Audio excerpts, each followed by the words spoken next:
변찮는 주님의 사랑과 거룩한 보혈의 공로를 아멘. 우리 다 찬양을 합시다. 주님을 만나볼 때까지 예수는 우리를 깨끗게 하시는 주시니 그의 피 우리를 눈보다 너희게 하셨네. 우리를 깨끗게 한 피는 무궁한 생명의 물일세. 생명의 구원을 받은 자 하나님 찬양을 합시다. 예수는 우리를 깨끗게 하시는 주시니 그의 피 우리를 눈보다 너희게 하셨네. 주님의 거룩한 보혈을 날마다 입으로 간증해 담대히 싸우며 나가세. 전국에 들어갈 때까지 아멘. 예수는 우리를 깨끗게 하시는 주시니 그의 피 우리를 눈보다 너희게 하셨네. 십자가 든든히 붙잡고 날마다 이기며 나가세. 머리에 면류관 쓰고서 주 앞에 찬양할 때까지 예수는 우리를 깨끗게 하시는 주시니 그의 피 우리를 눈보다 더이게. 우리 4절 한 번 더. 십자가 단단히 날마다 이기며 나가세. 아멘. 머리에 면류관 쓰 주 앞에 찬양할 때까지 예수는 우리를 깨끗게 하시는 주시니 아멘. 그의 피 우리를 눈보다 더이게 하셨네. 아멘. 성경 말씀은 마가복음 10장 17절에서 22절입니다. 신약성경 71페이지 우리 한 목소리로 읽으시겠습니다. 예수께서 길에 나가실새 한 사람이 달려와서 꿇어앉아 묻자오되 선한 선생님이여 내가 무엇을 하여야 영생을 얻으리이까? 예수께서 이르시되 내가 어찌하여 나를 선하다 일컫느냐? 하나님 한 분 외에는 선한 이가 없느니라. 내가 계명을 안 하니 살인하지 말라, 간음하지 말라, 도둑질하지 말라, 거짓 증언하지 말라, 속여 빼앗지 말라, 내 부모를 공경하라 하였느니라. 그가 여짜오되 선생님이여 이것은 내가 어려서부터 다 지켰나이다. 예수께서 그를 보시고 사랑하사 이르시되 내게 아직도 한 가지 부족한 것이 있으니 가서 내게 있는 것을 다 팔아 가난한 자들에게 주라. 그리하면 하늘에서 보화가 내게 있으리라. 그리고 와서 나를 따르라 하시니 그 사람은 재물이 많은 고로 이 말씀으로 인하여 슬픈 기색을 띠고 근심하며 가니라. 아멘. 오늘은 이 말씀을 가지고 예수님에게는 다 방법이 있습니다 라는 제목으로 은혜를 나누겠습니다. 탈무드에 보면 이런 이야기가 있습니다. 어느 날 한 사람이 랍비 선생님을 찾아와서 물었습니다. 선생님, 이 세상에서 가장 어리석은 사람은 누구이고 가장 지혜로운 사람은 누구입니까? 그러자 랍비 선생님이 이렇게 대답해 주었습니다. 어느 집에 종이 하나 있는데 그 종이 주인이 보기에 너무 어리석어 보이는 것입니다.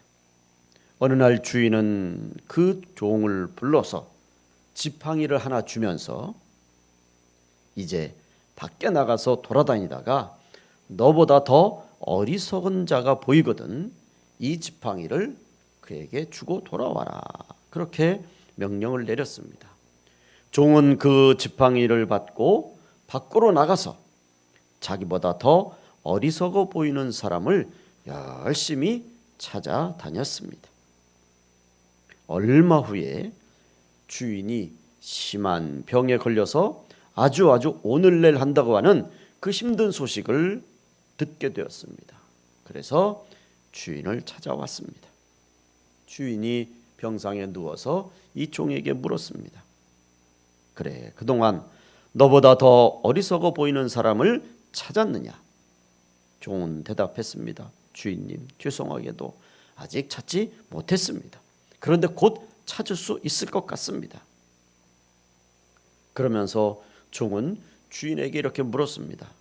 주인님, 이제 몸이 많이 불편하셔서 죄송스러운 말씀이지만 혹시 죽음 이후에 영생에 대한 모든 준비가 다 되셨습니까? 그렇게 종이 물었습니다. 주인이 그 말을 듣고는 영생?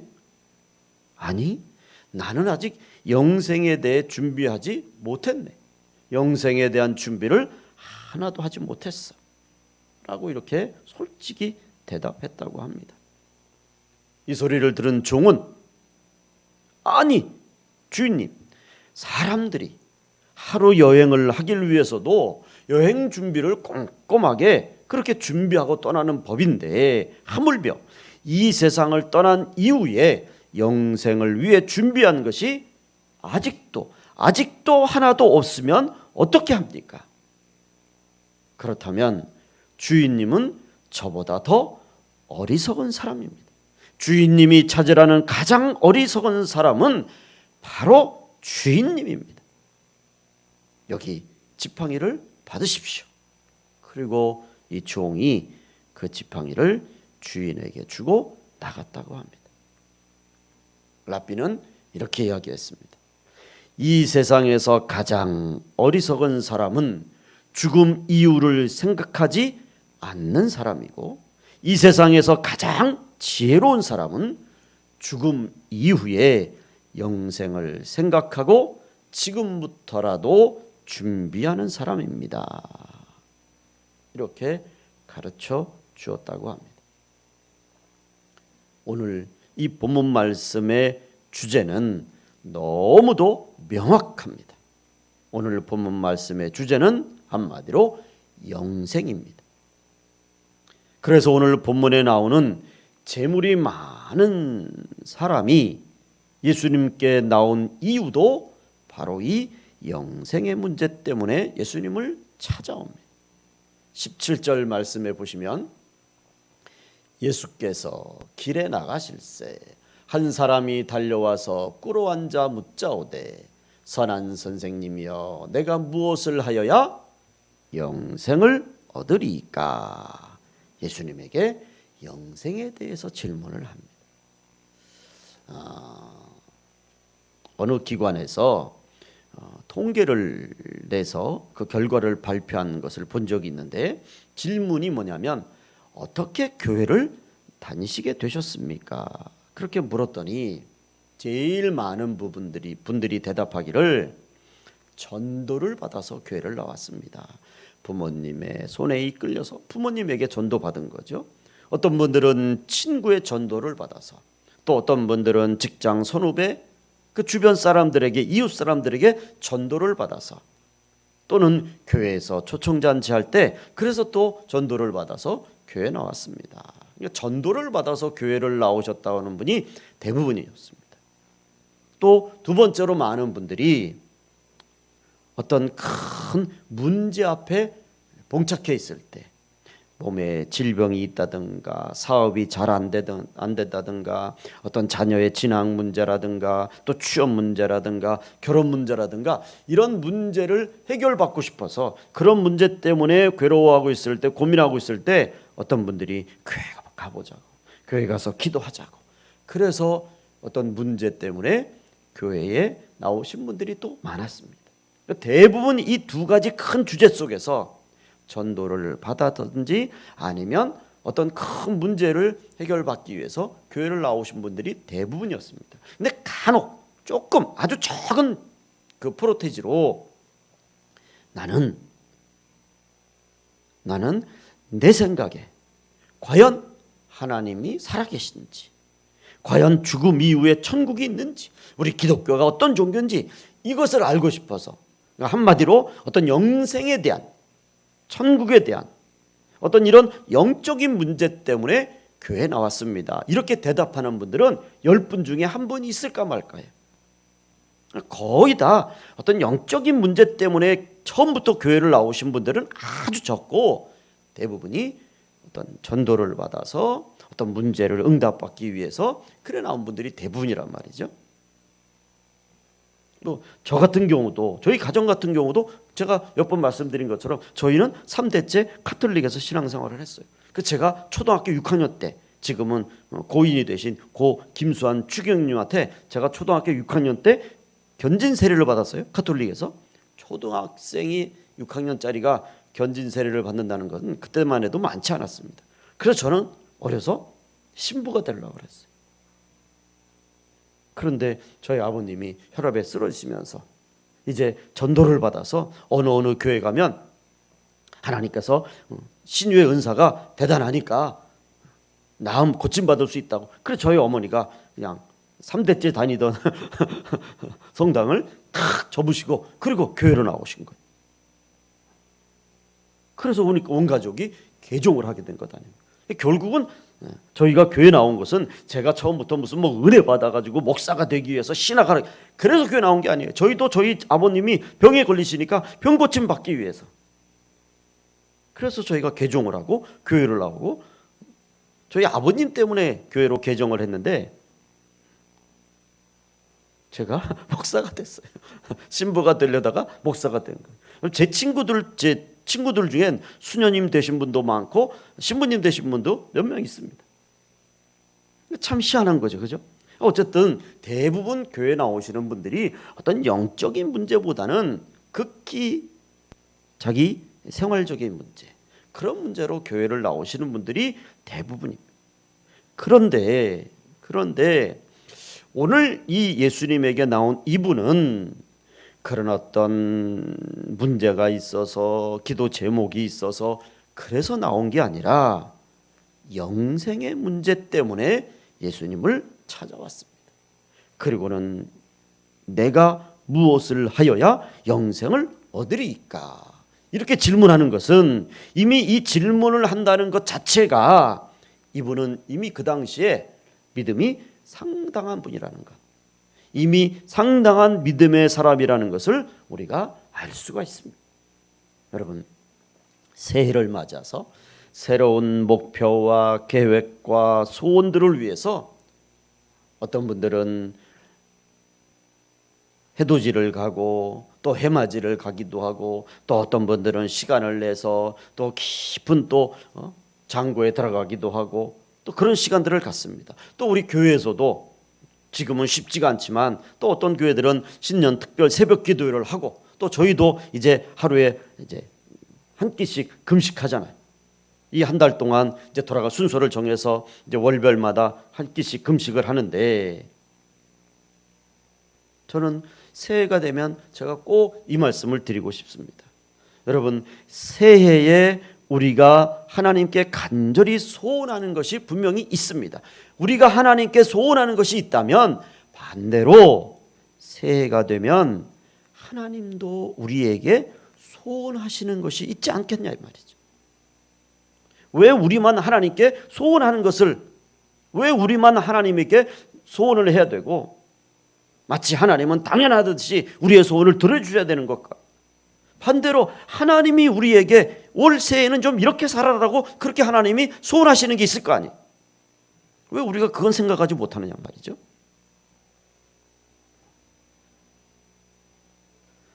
올 새해에 2021년도 이 새해에 하나님이 저와 여러분에게 소망하시는 것이 무엇일까?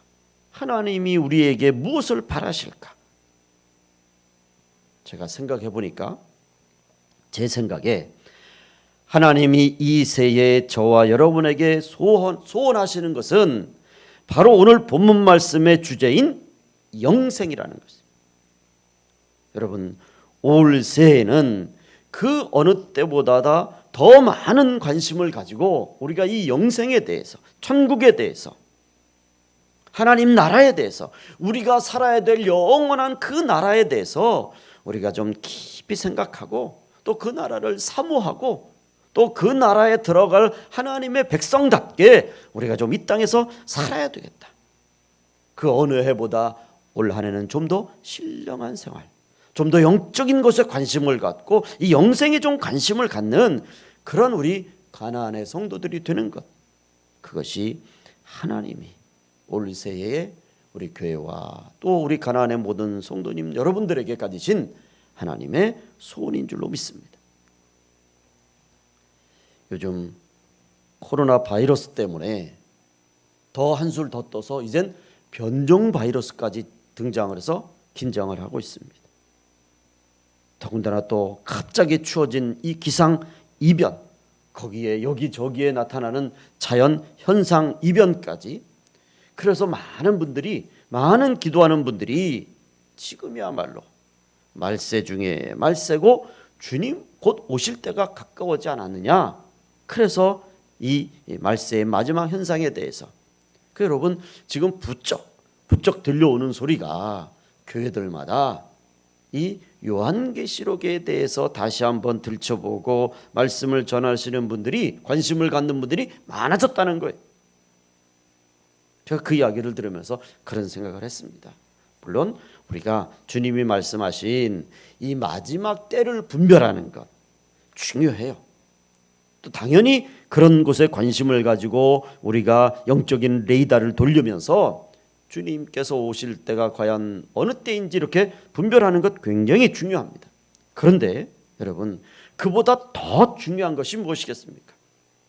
지금이 말세냐 아니냐를 분별하는 것보다 더 중요한 것은 하나님의 자녀들은 주님이 오늘 오시든 내일 오시든 모레 오시든, 여러분 주님이 언제 오시든 그 상관없이 그냥 매 순간 매 시간마다 우리 주님의 사람들은 신랑 되신 주님을 맞이할 신부로서 매 순간 영생에 대해서, 천국에 대해서, 주님 앞에서 우리가 받을 상급에 대해서, 바로 이런 영적인 것에 관심을 가지고 매 순간 하나님을 바라보고 살아가는 그런 믿음이요 신앙생활이 더 중요한 줄로 믿습니다. 그래서 여러분, 어느 때 오시느냐를 분별하는 것도 중요하지만 어느 때 상관없이 그냥 오늘 주님 오셔도, 지금 주님 오셔도, 제일 좋은 건 이렇게 예배 드릴 때 주님 오시면 제일 좋겠죠. 아멘 주 예수여 오시옵소서, 이렇게 예수님을 담대하게 맞아들일 수 있는 그런 신앙의 준비를 하고 또 그런 것에 관심을 갖는 우리 가나안의 성도들이 되어주시기를 주의 이름으로 부탁을 드립니다. 물론 아직도 코로나로 힘이 듭니다. 그렇지만 이렇게 힘들수록 우리가 올 한 해에 어떻게 하면 이 힘든 것을 벗어날까, 이것을 위해서 기도하는 것도 중요하지만 이렇게 힘들수록 우리는 예수님을 더 사랑하고 영적인 것에 더 관심을 갖고 하나님의 말씀 가운데 더 깊은 묵상을 하고 주의 세면 음성을 듣고 더 교회를 돌보고 성령 충만함으로 우리의 믿음을 지킬 수 이런 영적인 문제와 영생에 대한 문제로 우리가 더 기도하는 그런 한 해가 또 이 한 주간이 되시기를 주의 이름으로 축원을 드립니다. 영생에 대한 이 대답은 각 종교들마다 다양하게 여러 가지로 이제 대답을 하고 있습니다. 그런데 오늘 우리 기독교에서 말하는 영생에 대해서 주님께서 이렇게 대답을 하십니다. 예수님께서 영생에 대한 질문에 대해서 19절 말씀에 내가 계명을 안 하니 살인하지 말라, 간음하지 말라, 도둑질하지 말라, 거짓 증언하지 말라, 속여 빼앗지 말라, 내 부모를 공경하라 하였느니라. 그가 여짜오되 선생님이여 이것은 내가 어려서부터 다 지켰나이다. 아멘. 여러분 여기 이 19절부터 보시면 예수님이 말씀하시는 이 계명들은 10계명 중에 10계명 중에서 5계명부터 10계명에 해당되는 계명들입니다. 여러분 우리가 10계명 하면 이 10가지의 계명이잖아요. 그런데 이 계명들을 외우는 것, 암송하는 것, 여러분 이것은 조금만 노력을 시간을 기울이면 돼요. 이 계명들을 암송하는 것, 외우는 것, 그냥 지식적으로 배우는 것, 그거는 조금만 시간과 정성을 투자하면 됩니다. 그런데 이 계명들을 다 지키면서 이 적어도 10계명 중에 5계명에서 10계명에 해당되는 이 예수님이 말씀하시는 이 계명들을 다 지키면서 사는 것, 우리 생활 속에서 이 계명을 지키면서 사는 것, 여러분 그건 절대로 결코 쉬운 일이 아닌 줄로 믿습니다. 그런데 여러분 오늘 이 본문 말씀을 보시면 지금 예수님께서 계명을 말씀하시고 계시는데 이 사람이 중간에 말을 끊는 거예요. 공경하라 하였느니라. 그 지금 예수님은 10계명만 말씀드렸단 말이에요. 그 뒤에 무슨 말씀이 나와야 되는데 이 사람은 지금 예수님이 말씀을 맺기도 전에 20절 말씀에 중간에 치고 들어와서 그가 여짜오되 선생님 이것은 내가 어려서부터 다 지켰습니다. 그리고 지금 예수님의 말씀이 끝나지도 않았는데 대답을 하는 거란 말이에요. 그러니까 이분이 지금 이렇게 예수님이 말씀을 다 마치지도 않았는데 나는 이 계명들을 어려서부터 다 지켰다. 철저하게 지켰다. 그렇게 자신 있게 대답하고 있는 것. 물론 이분이 정말 어려서부터 이 계명들을 잘 지킨 것이 진짜인지 거짓인지는 우리가 좀 더 따져봐야 될 문제지만 어쨌든 이분이 지금 예수님 앞에서 사람들 앞에서 제자들 앞에서 나는 그런 걸 어려서부터 다 지켰습니다.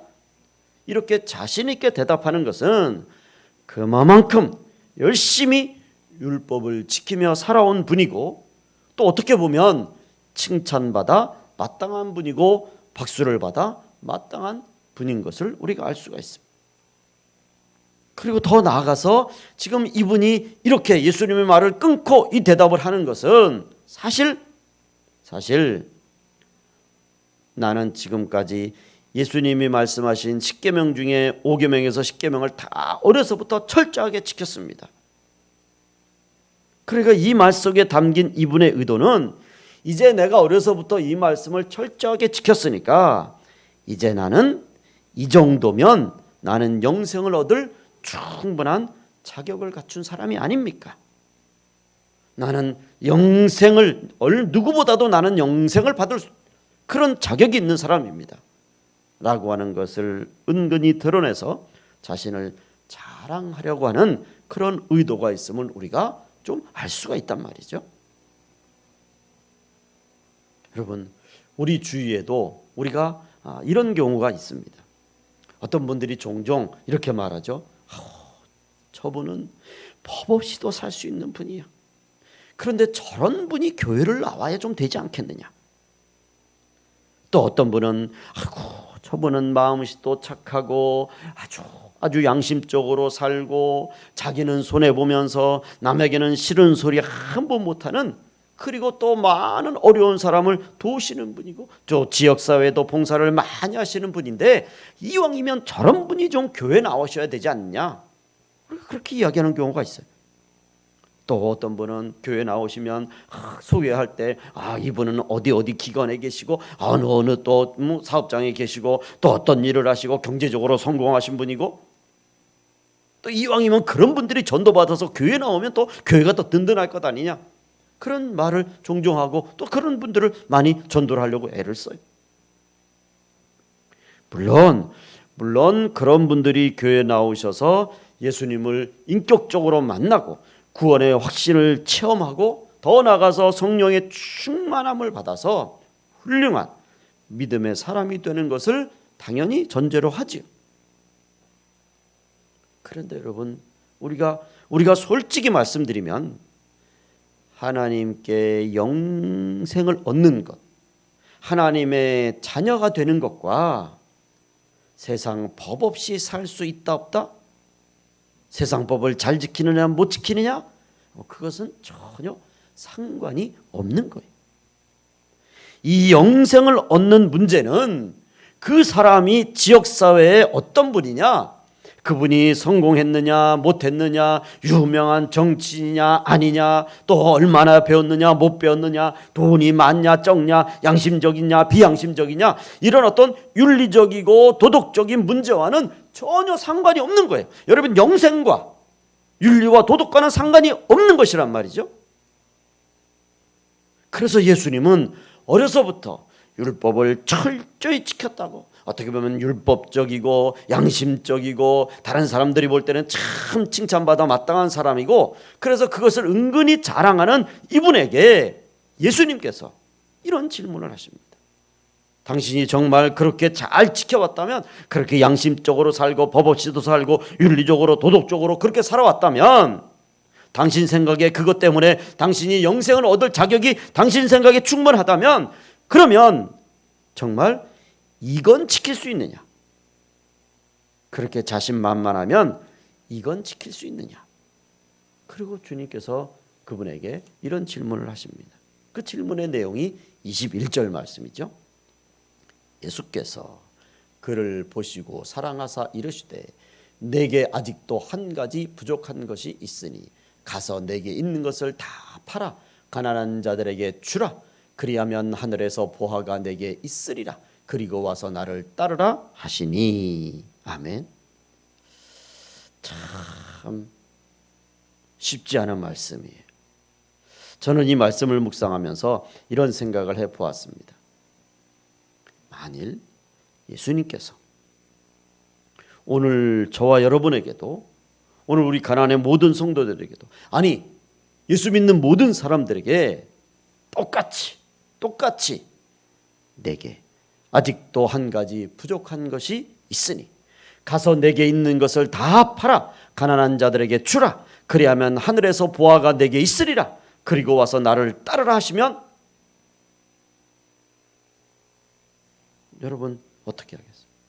교회를 나왔는데, 교회 와서 응답받고 축복받고 문제 해결받으려고 그러고 나왔는데, 교회 나왔는데 교회에서 예수님을 따르려면 다 팔아야 되는데 이렇게 가르치고 그렇게 요구하면 그거 어떡하겠냐 말이에요. 참 쉬운 문제가 아니에요. 오늘 여러분, 우리가 이 말씀만 보면 그렇단 말이죠. 그리고 두 번째, 제가 또 이런 생각을 해봤어요. 만약에 10계명이, 하나님이 모세에게 10계명을 주실 때 10계명을 주시지 않고, 제 생각이에요, 이거는 10계명이 그렇다고 뭐 11계명 12계명이 있다는 것이 아니라, 제 생각에 10계명이 아니라 11계명이란 말이에요. 11계명. 그런데 그 11계명의 계명이 뭐냐면, 내게 있는 것을 팔아 가난한 자들에게 주라. 이게 11계명이면, 그러면 이 사람이 예수님께 나와가지고, 예수님, 나는 지금까지 모든 계명을 다 지켰습니다, 이렇게 자신 있게 얘기할 수 있겠냔 말이죠. 지금 그 재물 때문에 돌아갔는데, 이 계명 중에 재물을 파는 문제가 있었다면 아마도 이 사람은 아예 나올 생각도 못했을 거예요. 그렇죠? 여러분, 우리의 신앙생활 중에서 무엇이 더 중요합니까? 요즘 속된 말로 무엇이 중요한디? 무엇이 중요합니까? 영생과 재물 중에서 무엇이 중요하냐고 물어보면 우리는 당연히 그야말로 영생이 중요하고 더 귀하고 우선인 것입니다 라고 그렇게 대답합니다. 그런데 여기서 한 걸음 더 들어가서 그러면 실제로 그 재물을 다 팔아서 가난한 자들에게 주십시오 라고 하는 것, 이것을 생활 속에 옮긴다는 것, 그렇게 산다는 것은 결코 쉬운 일이 아니라는 거예요. 이것은 비단 우리의 신앙생활뿐만 아니라 우리의 삶 속에서도 마찬가지 아닙니까? 정치와 재물, 여러분 이건 뗄래야 뗄 수가 없더라고요. 보니까 정치하는 분들이 뭔 재물이 그렇게 많아요. 분명히 정치를 시작할 때는 재물이 별로 없었는데 정치를 어느 정도 하고 나면 재물이 그냥 순식간에 몇십 배로 불어 있어. 아니 정치하는 거하고 재물하고 무슨 상관이 있냔 말이야. 제 말이 너무 극단적일지 모르지만 백성을 섬기고 백성을 위해서 고민하고 백성을 가지고 이 백성 때문에 염려하고 그분들이 재물을 불릴 이유가 뭐냔 말이에요.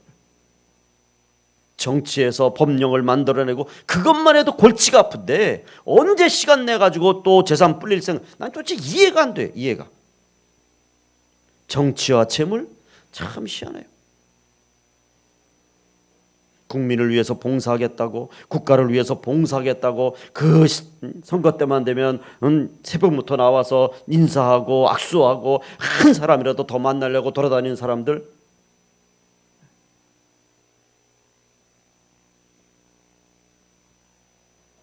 여러분 정의롭게 사는 것과 재물, 정의롭게 산다고 하는 사람들이 정의롭게 살면 여러분 재물이 많아지기가 솔직히 쉽지 않잖아요. 공평함과 재물, 공평해야 되는데 그 공평한 것을 이야기하는 사람조차도 재물의 유혹을 끊기가 쉽지가 않아요. 양심과 재물, 양심적으로 사는 사람들이 재물의 유혹을 참 그게 쉽지가 않아요. 뭐 예술 하시는 분들이 재물에 대한 것, 여러분 우리가 무엇이 먼저이고 무엇이 소중한지, 너무도 무엇을 잘 지켜야 되는지를 잘 알고 있습니다.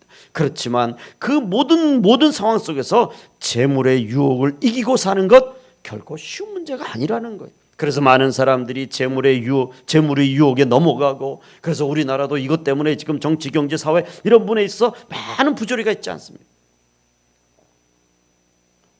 제가 어떤 선전을 봤어요. 뭐 저는 그 차를 타지는 않지만 뭐 다 아시겠지만 뭐 현대자동차에서 그랜저를 선전을 하면서 그 전에 선전할 때는 그랜저를 탁 이렇게 타고 오니까 그걸 보던 사람들이 속으로 그랜저 타? 성공했네? 그래서 마치 그랜저를 타는 사람들은 성공의 대명사를, 성공한 사람으로 그렇게 머릿속에 각인을 시켰어요. 물론 그것도 이제 그 상업 어떤 광고의 효과를 노린 거겠죠. 그런데 제가 얼마 전에 깜짝 놀랐습니다. 그 그랜저를 선전하던 광고가 180도 바뀌었어요. 그랜저를 타고 가는 아버지와 뒷자리에 앉은 아들이 대화를 해요. 그러면서 제일 중요한 것이 무엇이냐? 아버지가 물으니까 뒷자리에 아들이 뭐라고 그러죠? 착하게 사는 것. 이제 큰일 났어요. 그랜저 타는 사람들은 다 착하게 살아야 돼. 악하게 살면 안 돼 이제. 여러분 자꾸 저는 우리 공익 광고에서 자꾸 이렇게 착하게 사는 것, 정직하게 사는 것, 공의롭게 사는 것, 이런 광고들이 자꾸 나왔으면 좋겠어요. 그래서 그렇게 착하게 사는 사람들이 대접받고 공의롭게 사는 사람들, 양심적으로 사는 사람들이 대접받는, 돈이 많은 사람들이 대접 물론 받을 수 있죠. 그런데 이왕이면 돈은 좀 없어도 남들을 보기에는 조금 좀 구차해 보여도 정의롭게 사는 사람, 정직하게 사는 사람들, 그런 사람들이 좀 대접받아야 되지 않냐 이 말이죠. 어쨌든 오늘 본문 22절에 보시면 예수님께서 재물에 대해서 말씀하시고 그 말씀을 들은 이 사람이 22절에 보면 그 사람은 재물이 많은 거로 이 말씀으로 인하여 슬픈 기색을 띠고 근심하며 가니라. 아멘. 여러분, 이 사람은 재물 때문에 영생 얻기를 거부하고 슬픈 기색을 띠고 근심하며 돌아갔습니다. 자신이 예수님 앞에 나와서 자신 있게, 예수님, 나는 제 다 지켰습니다. 모든 율법을 다 지켰습니다. 그런 어떤 자신 있던 모습은 사라져버리고 재물이냐 영생이냐 이런 선택에서 이 사람은 무엇을 선택합니까? 재물을 선택하죠. 그리고 돌아가요.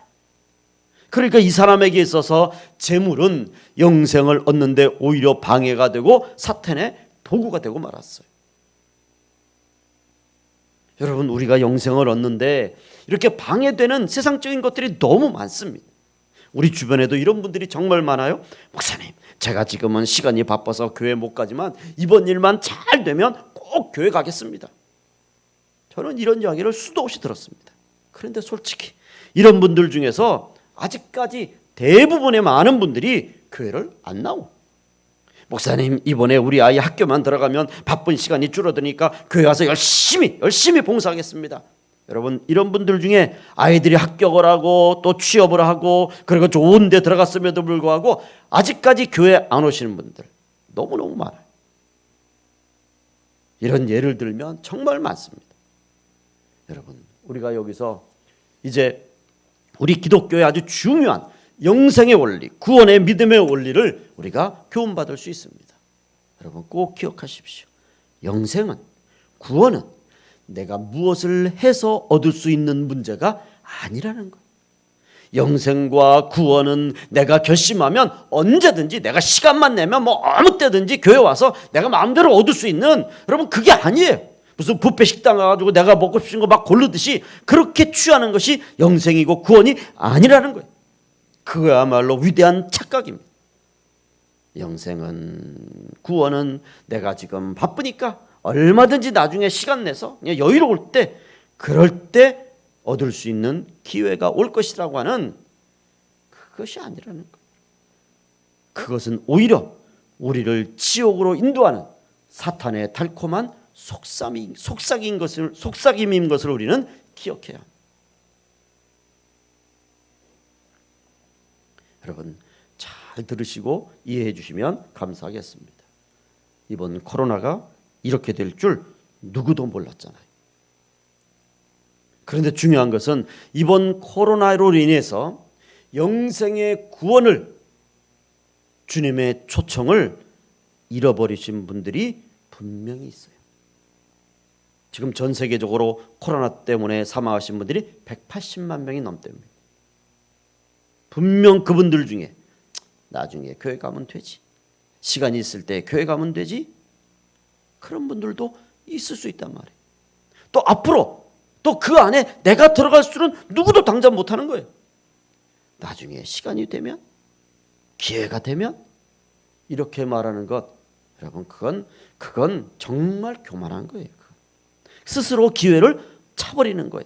그렇기 때문에 믿음은, 우리 주님의 말씀은 지금 믿어야 하고 지금 구원받아야 하고 지금 주님의 초청을 받아들여야 되는 거예요. 그래서 지금 예수 믿고 영생을 얻으라고 주님이 말씀하시는 것인 줄로 믿습니다. 예수님은 이 재물 때문에 슬퍼하면서 영생을 차버리고 영생을 거부하고 돌아간 사람을 보시면서 이렇게 제자들에게 말씀하십니다. 23절 말씀입니다.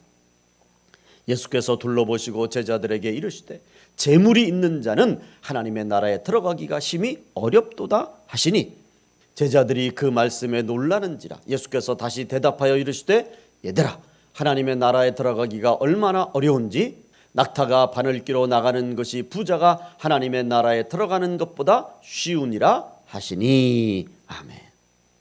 여러분, 이 말씀을 문자적으로 그대로 해석해버리면 이런 해석이 돼요. 돈을 많이 벌어서 부자가 돼서는 절대로 하나님 나라에 못 들어간다는 거예요. 왜? 부자가 들어가는 것이, 부자가 천국에 가는 것이 낙타가 차라리 바늘귀로 통과하는 게 그게 더 쉽다는 거죠. 그럼 어떻게 부자가 천국에 가는 것입니까? 여러분, 우리 기독교에서 물질의 축복을 강조하고 하나님께 축복하신다고, 축복을 받아야 된다고 우리가 그렇게 많이 기도했고 또 그렇게 축복을 받았습니다. 그런데 오늘 이 말씀대로 하면 여러분 그런 설교하고 그런 말씀하고 그런 걸 바라면 절대로 안 되는 거예요. 물질의 축복을 많이 받으라는 것은 하나님 나라에 들어가지 말라는 거예요.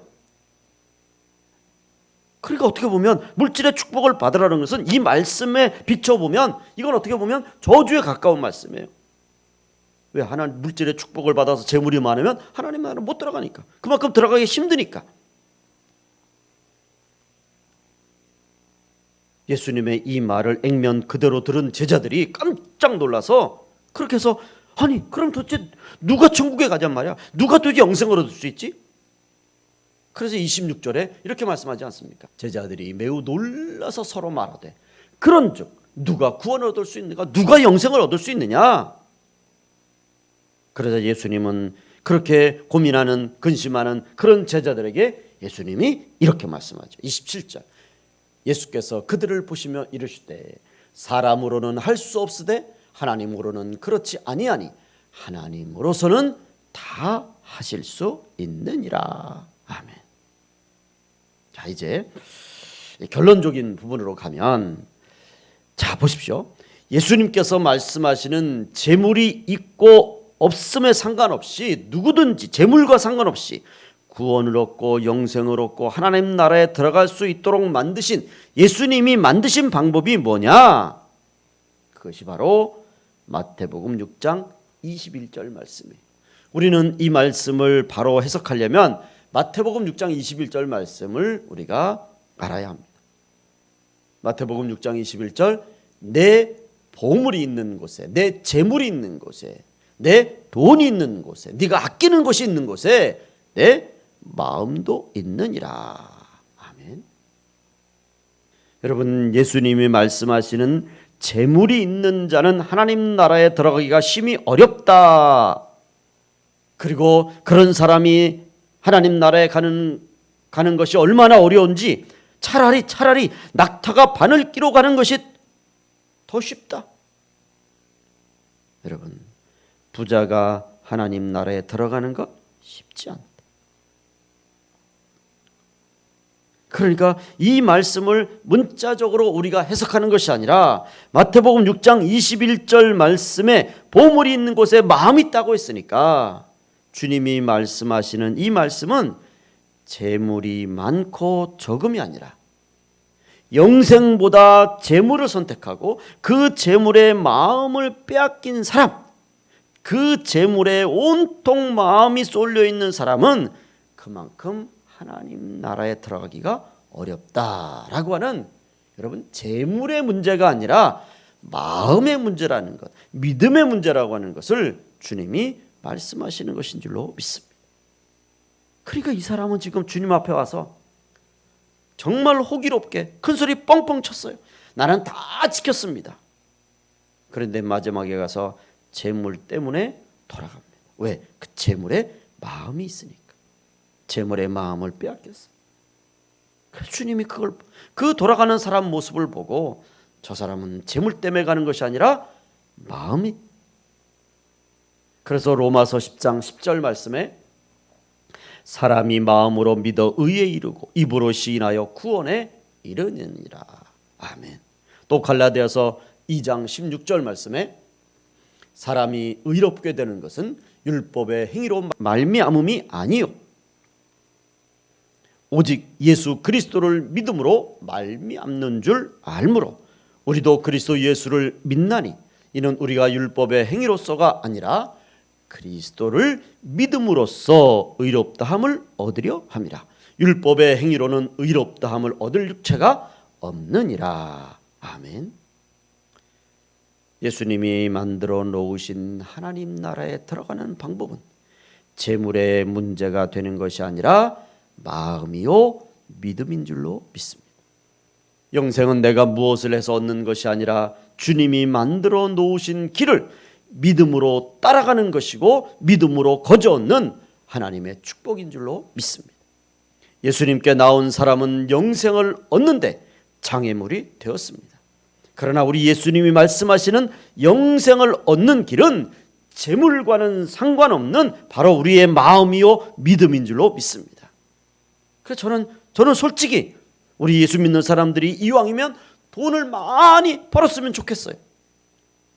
그래서 재물을 많이 버시기를 주의 이름으로 축원을 드립니다. 그렇지만 돈을 많이 버시되 그 재물의 마음을 빼앗기지 마시고 그 재물을 통해서 나누시고 베푸시고 하나님 나라를 위해서 교회를 위해서 전도와 선교와 사명을 감당하시는 그런 재물, 그렇게 활용하시는 재물, 그리고 그 재물에 지배를 당하시는 것이 아니라 재물을 가지고 이웃을 위해서 주님을 위해서 사용하시는 그런 재물 위에 있는 우리 가나안의 성도들이 되시기를 주님의 이름으로 축원을 드립니다. 마지막으로 우리가 잘 아시는 말씀이 있습니다. 돈은 좋은 집으로 살 수 있지만 행복한 가정은 살 수 없습니다. 침대는, 비싼 침대는 돈으로 살 수 있지만 단잠은, 꿀잠은 돈으로 살 수 없습니다. 음식은 돈으로 살 수 있지만 식욕은 돈으로 살 수 없습니다. 약은 돈으로 살 수 있지만 건강은 돈으로 살 수 없습니다. 사치는 돈으로 살 수 있지만 만족은 돈으로 살 수 없습니다. 쾌락은 돈으로 살 수 있지만 행복은 돈으로 살 수 없습니다. 성형 미인은 돈으로 될 수 있지만 마음의 미인은 돈으로 되는 게 아니에요. 교회는 돈으로 살 수 있고 지을 수 있지만 우리의 믿음은, 영생은 돈으로 살 수 없는 줄로 믿습니다. 코로나 백신은 돈으로 살 수 있지만 여러분, 우리의 믿음은 돈으로 살 수 없는 줄로 믿습니다. 우리는 코로나19가 아니라 코로나20이 와도, 코로나20, 30이 와도 우리의 믿음은 오직 주 예수 그리스도를 바라보고 우리가 믿음으로 나아가는 그런 하나님의 자녀들이 되어야 되는 줄로 믿습니다. 그런 자녀들이 되시기를 주님의 이름으로 축원을 드립니다. 이제 마지막으로 마가복음 10장 29절부터 31절까지, 마지막으로 우리가 29절부터 31절까지의 말씀을 우리 한번 읽으시겠습니다. 예수께서 이르시되 내가 진실로 너희에게 이르노니 나와 복음을 위하여 집이나 형제나 자매나 어머니나 아버지나 자식이나 전토를 벌인 자는, 다음, 현세에 있어 집과 형제와 자매와 어머니와 자식과 전토를 100배나 받되 박해를 겸하여 받고 내세에 영생을 받지 못할 자가 없느니라. 그러나 먼저 된 자로서 나중되고 나중된 자로서 먼저 될 자가 많으니라. 아멘. 여러분, 우리가 재물보다 영생을 택하면 우리의 삶은 어떻게 보면 조금 불편해질 수 있습니다. 그러나 하나님이 오늘 말씀처럼 우리의 그 믿음의 결단을 보시고 축복해 주시겠다고, 갚아 주시겠다고 약속해 주셨습니다. 올 우리 새해를 우리가 이제 보내고 있는데, 올 새해에는 그 어느 때보다도 이 영생에 대한 문제, 우리의 천국에 대한 문제, 이런 어떤 영적인 문제에 더 많은 관심을 가지시고 말씀 가운데에 거하시는 우리 가나안의 모든 주의 자녀들이 되시기를 주의 이름으로 축원을 드립니다. 기도하겠습니다.